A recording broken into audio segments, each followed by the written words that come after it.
Laura Olea, integrante de la Asociación de Abogados por la Justicia y la Concordia. Laura, buen día, ¿cómo le va? ¿Qué tal? Buenos días, ¿cómo está usted? Bien, por lo que veo en la única crónica publicada al respecto de la audiencia de ayer, que es en el diario La Nación, usted intervino de manera virtual, digamos, Sí, en una audiencia que todo indica ha sido por demás tensa y en donde el propósito final es lograr llevar a juicio a aquellos que están entendiéndose judicialmente son responsables del atentado criminal perpetrado contra el Comedor de Coordinación Federal en 1976. sí, así es. Bueno, pareciera, ¿no?, que la balanza podría equilibrarse Mm, eh, y, bueno, en fin, eh, aquella doctrina que viene sustentándose desde hace 20 años a partir de fallos de la Corte y que han llevado al juzgamiento, ¿no?, de integrantes, agentes del Estado, y que hoy resultan ser las más bajas jerarquías, ¿no? mm, Suboficiales, cabos, en fin.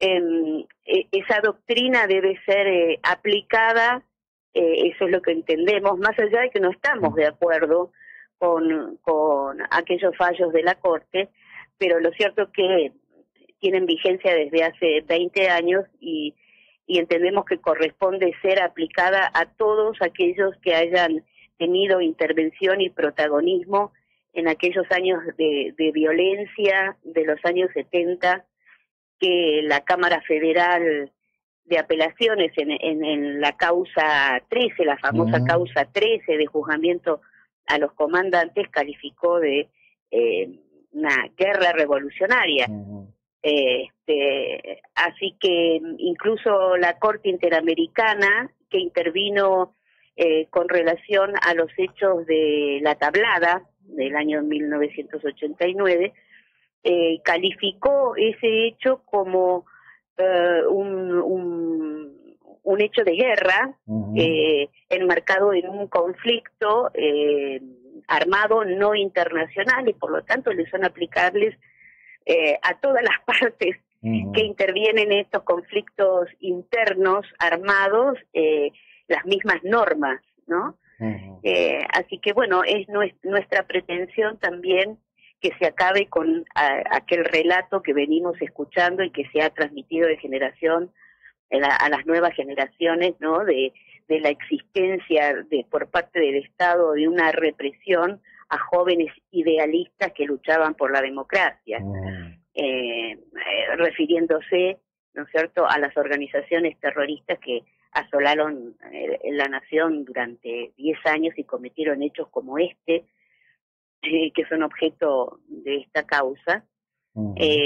En fin, pretendemos que el principio de igualdad y de justicia prime sobre todo Sí. todos estos largos años en el que el relato ha imperado, dejando Sí. impunes incluso a los cabecillas de estas organizaciones terroristas, mientras un cabo es No, privado está bien. cautelarmente de la libertad por más de 10 años, condenado, en fin. Eh, Choca contra el sentido de mínimo, ¿no?, y natural Mm. de justicia, el sentido común, en fin.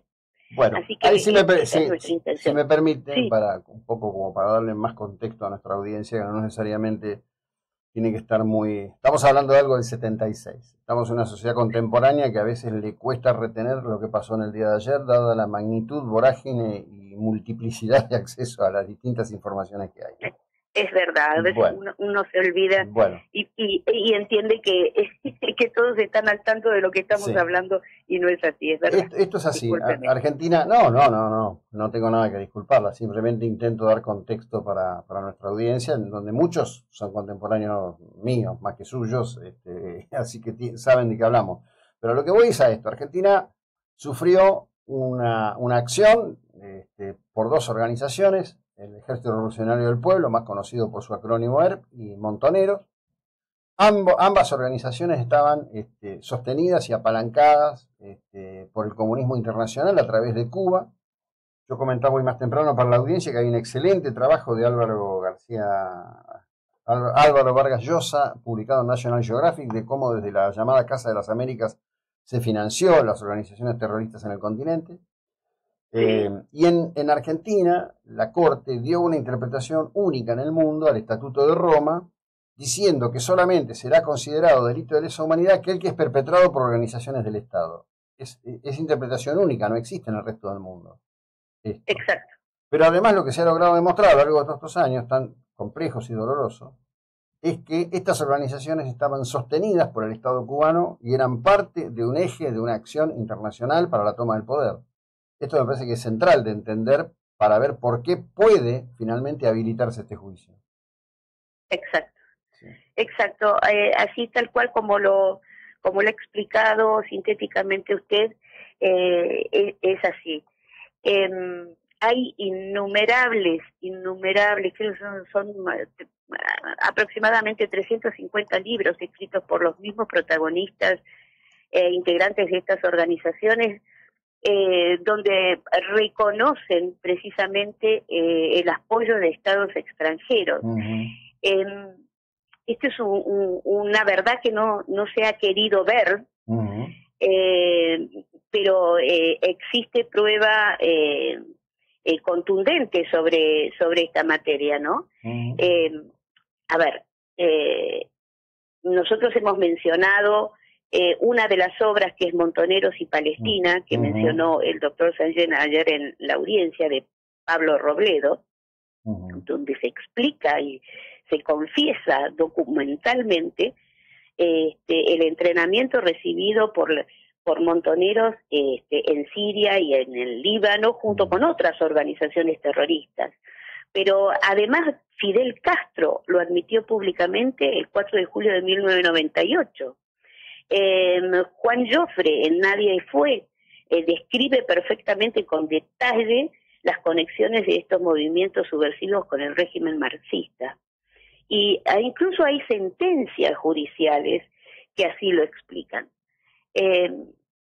Y también no podemos dejar de mencionar, ¿no es cierto?, por ejemplo, la Tricontinental, la Conferencia de Solidaridad de Pueblos de Asia, África y Latinoamérica, que fue convocada por Rusia a través de Fidel Castro, estamos hablando del año 66, y presidida por Salvador Allende.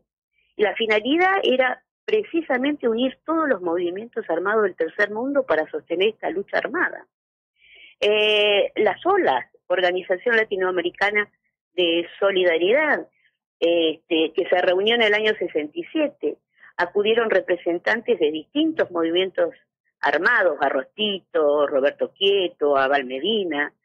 En su declaración dijeron: el primer objetivo de la revolución popular en el continente es la toma del poder para cambiar el régimen social y económico. La Junta Coordinadora Revolucionaria, con la participación del ARC, Tupamar, Osmir, en fin, que se fundó en el año 72, tuvo sede en Chile, después en Buenos Aires, después en París.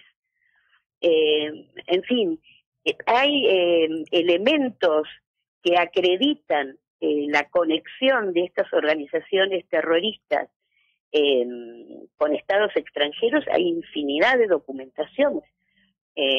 Más allá que coincido con usted en cuanto a que la interpretación que ha dado la Corte Suprema de Justicia a partir de los fallos que abrieron la posibilidad de reabrir los procesos contra agentes del Estado, es una interpretación única en el mundo.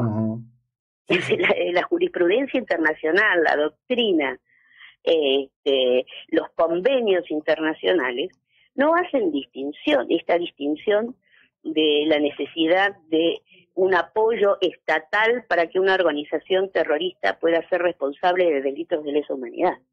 Sí, sí.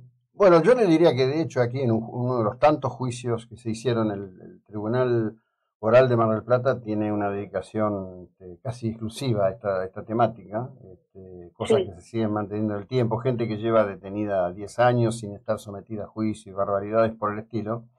en uno de esos juicios, que fue el juicio contra una organización estudiantil de derechas que luego fue, no sé, Sí, bueno, sí, sí, bueno, ahí hay dos testimoniantes, montoneros, que dejan muy en claro cómo era la relación, digamos, con las estructuras gubernamentales, particularmente en Córdoba y La Plata, durante el gobierno tal constitucional cual. de Cámpora y posterior de Perón y posterior de Isabel.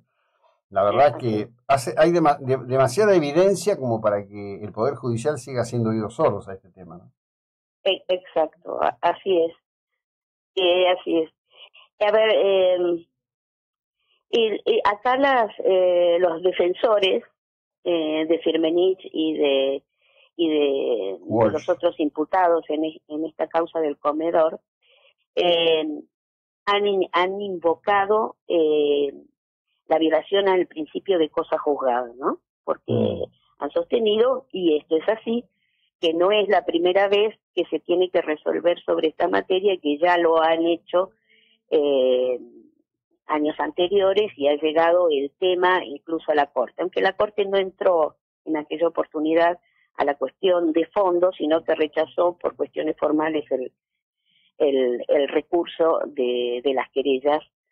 Eh, pero lo cierto es que tratándose de una grave violación a los derechos humanos, así lo ha calificado la Cámara Federal ahora, y por eso estamos ahora ante la Cámara de Casación, a través de los recursos de la defensa, este, ahora resulta que argumentan lo mismo que nosotros venimos sosteniendo desde hace muchos años, 2 décadas. Mm. Eh, pero la Corte Suprema, en fallo Maceo, eh, ha sostenido que el principio de cosa juzgada no resulta aplicable en los casos de graves violaciones a los derechos humanos. Mm. Y ha dejado sin ningún efecto, pero decenas de fallos dictados por la Corte Suprema en los años 80, donde se habían declarado constitucionales las leyes de obediencia debida y punto final y los indultos. Mm. Entonces, es paradójico Sí, que totalmente. hoy estén invocando y cuestionando aquel fallo más feo de la Corte Suprema que habilitó el juzgamiento desde hace 20 años a agentes del Estado y ahora lo cuestionen eh, para impedir que se acabe con la impunidad de las organizaciones guerrilleras. Sí, tal cual, tal cual. Bueno, esperemos a ver qué resuelve Casación a este respecto. Quizás se abra, digamos, el tiempo y el espacio para llevar a un juzgamiento, yo diría, emocional y históricamente necesario, suprimido por todo este manejo, que ha sido un manejo de poder e incidencia ideológica sobre la justicia en Argentina, y ofrecer a las nuevas generaciones una visión más completa de lo que fueron aquellos años de plomo y fuego. Le agradezco mucho, doctora, que tenga un muy buen día. Gracias. Y igualmente, hasta Bueno, luego, la gracias. doctora Laura Olea, de la Asociación de Abogados por la Justicia y la Concordia. Este, realmente, ¿no? Porque el único lugar que Firmenich tendría que estar no es dando clases en Cataluña, sino detrás de las rejas en una prisión en Argentina.